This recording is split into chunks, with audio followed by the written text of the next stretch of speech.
8.5 minutes to go. I think it was at that point where, I was really proud of how we played from that point forward. We got some stops, we executed our offense, we got some second shots, we made our free throws. Our defense, finally, got to the point where we were getting the stops we needed. You got the 15 and 12 from Gabe, and obviously he's been playing strong as of late, but as far as him being able to play for you down the stretch there, how big do you think that is for his growth going forward? Well, it's huge, because a lot of times, in the past I had more experienced guys out there, I'd go with a Melson or a Zach, but he was so lively today. I mean, he was all over the place, got the huge offensive rebound late. When they get the stop, we get it, now they have to foul us, and so it was a huge play, one of the many that he made tonight. 6 offensive rebounds, big part to win. He got one of the biggest rebounds there at the end of the game, and then Aaron White followed it on the next possession. Was it the way they fought on the boards late? How? Well, that's what we didn't do against Michigan State. We didn't do that. They did. Costello had 6. Aaron White didn't have any offensive rebounds. Normally, he's very good in that area. So, that's what, just really impresses me about him. He recognized, what we needed to do tonight, and he got it done. Coach, any win in the Big Ten on the road is a huge confidence booster. What's this mean to the team? Well, you look at it from a lot of different angles. You don't want to lose 2 in a row. We haven't done that this year. Every time we've lost, we come back and won. Twice we lost, we came back and won in a row. I think that says a lot about the team's character and, confidence in one another. You look at what's going on in the league, and that's another perspective. Everybody beating everybody. So every time you get a win, it puts you in a better position, obviously, to continue to contend for a championship, but also puts you in a better place for an NCAA game.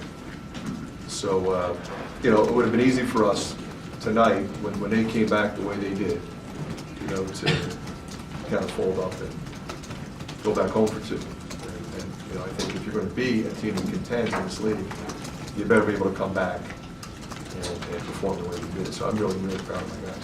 Last week, or the other game, you did talk about your mental toughness. You didn't see enough of it. This time seemed to be the reverse of it. A tough environment, fighting 21-point deficit that went the other way. So what does it say about your team right now that they're able to kind of what it says is that we were mature enough to recognize, okay, maybe we weren't as tough as we needed to be. And let's not belabor it. We brought it up, we addressed it. It wasn't a complete negative. We did a lot of good things against Michigan. You don't lose by 2 to Michigan State in overtime unless you do some good things. We did a lot of good things. So we looked at that, and we looked at what we didn't do. Okay, what do we have to do to finish the game?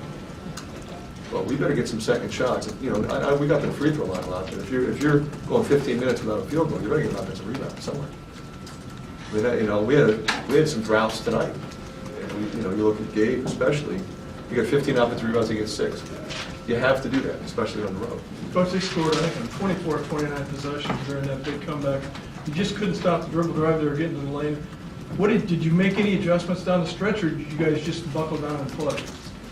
Well, we did a couple of things. In the first half, we were really doing well with all those things you just said, and then we went to the zone. And I think the zone softened us a little bit. And then when we went back to the man, we weren't as crisp with those things you said. Dribble drive, playing ball screens correctly. I mean, they've got a lot of drivers. They set a lot of ball screens. Set a lot of ball screen, re-screen. And it creates a lot of indecision. Who's rotating? Who's getting the guy rolling? Who's rotating out to the shooter? Where's he? You got to find him. All of those things. And I think once they got going, their confidence was at a completely different level. They're banging threes. Different guys are driving the ball. You got to give them credit there. 24 of 29 is pretty good. We had a stretch there where we just didn't feel like we could get a stop, no matter whether we were pressing, whether we were man, whether we were in zone, whether we're switching. We did start trapping a little bit. I think that revved us up. We trapped it one time. Melson got the steal. We got the breakaway. I think that was, in terms of answering your question, to do anything differently, we trapped a little bit out of there. We got a big steal. There were a few times there where you decided not to call a timeout, where you're just figuring your team's mature enough to handle and withstand those ones. Scott, don't you know me by now? I don't call timeouts there. I sometimes. Had a chance at the end that I was. But you never know. Steady the ship and, You know, you get down, I had a sense that this game was gonna go down like this. And all of a sudden, you're trying to get the ball in bounds, and they're switching and denying everything. You need timeouts. You know, you're getting ready to, you know, the possession arrow is theirs, and you're getting ready to get tied up. You need to be able to call timeout. And if you don't like what you have, you're going to be able to call timeout and change the play and run something else, get a sub in, whatever. So I like to save it, you know, but to be honest with you, Scott, I was thinking exactly what you were thinking. You know, one time, I looked up and it was, you know, it was like 8:50 something, and it's like, you know, 59 seconds is going to be immediate. Do I really want to burn one here? Then, of course, they scored, and they said, well, I should have taken, you know, you go through that. Same thing you were thinking. Fran, you're at the halfway point of the Big Ten, 6-3, 3 road wins. Are you happy where you're at, and from here, do you like the way that things shape up? Well, first of all, I don't look at, you know, how things shape up. Yeah, I understand that that's what you guys are going to do, and I respect that. But, you know, we're just looking at Ohio State. Ohio State comes in on Tuesday, they have to play Ohio State. What do we have to do to beat Ohio State?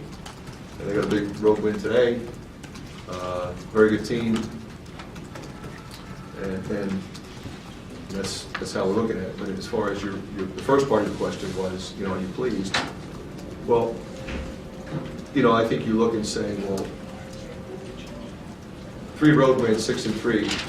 I mean, any coach would have to be pleased in this league. You tend to look at the 3 losses we had. We were in a position to win all 3, but we also had a couple close ones as well. So, very respectful of what our guys have done and how they've competed and how they've come back from losses and how they've played on the road. And, you know, from that standpoint, yeah, I guess you could say I'm pleased. What was your reaction Tuesday night when you found out that the president wanted to watch your game before the State of the Union address? Well, you know, I thought that was, to me, I was excited about it. I mean, obviously, he's getting ready to, you know, go deliver the State of the Union, and he wants to watch our game. Now, I know he's a big hoop guy. I mean, he obviously he picks his bracket every year, but he watches college basketball. He plays basketball. He's a big basketball fan, and obviously, his brother-in-law coaches at Oregon State. I played against him in college. We're very good friends. Was trying to get him, you know, when he came to town. He came to town a couple of times to see if he wanted to play with our guys, get a workout, whatever. And you know, political season, he was ripping and running pretty good. So he was in and out of town. But you know, I think it says a lot about our team. I think it says a lot about our league. The president would want to watch that game. Take 2 more. What did Deb show you there late, particularly when he got that steal after the missed shot and was able to get the 3-point play? You know what? He showed me what he always shows me. I mean, he's an amazing player. You know, he's got great character. He's incredibly resilient. If he turns it over, makes a mistake, misses a shot, it's like it never happened. He just goes and tries to make another play, tries to be a great teammate, tries to lead us, tries to make big buckets. That's why I love him. Fran, in the last 90 seconds, Abrams didn't really look to pass as much as he looked to take over the game. What did you do to stop? How did you stop him? What do you see? Well, you know, I think he was in a tough spot. You know, I don't know exactly what John was calling. In the last 90 seconds, we were in sort of a zone to man, and he's trying to figure out what are they in, and, you know, do I just get it and go? Do I try to run something? You know, do I have to call a zone play? Do I have to call a man play? There's a lot going through his head at that point. And eventually, he just put his head down and went. Got to the free throw line the one time, and Mike made a road to play on the second time. So I don't think, you know, if I was coaching him, I would expect him to do the exact same thing. Be aggressive, go make a play. You know, it's a 2-possession game. You don't want to come down and run 30 seconds off this clock before we score. We got to go quick. Okay. Iowa players outside the line.